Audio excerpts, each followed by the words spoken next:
just have not been able to hit them at the regularity that we're accustomed to seeing. And that was another good example because of good release by Scotty Miller. He was on top of Taylor and just an underthrown ball.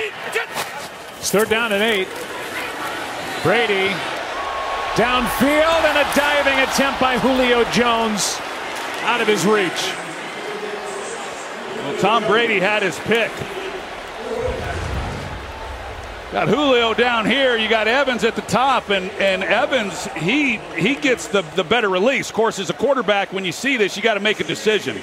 And he works Julio Jones instead. He got him. I mean, he has them both. Evans wins by more, and it's just another miss. And Brady, the completion percentage, his lowest since 2014. It throws 20-plus yards downfield. He missed his shot there with Julio Jones. Saints have the ball down 3.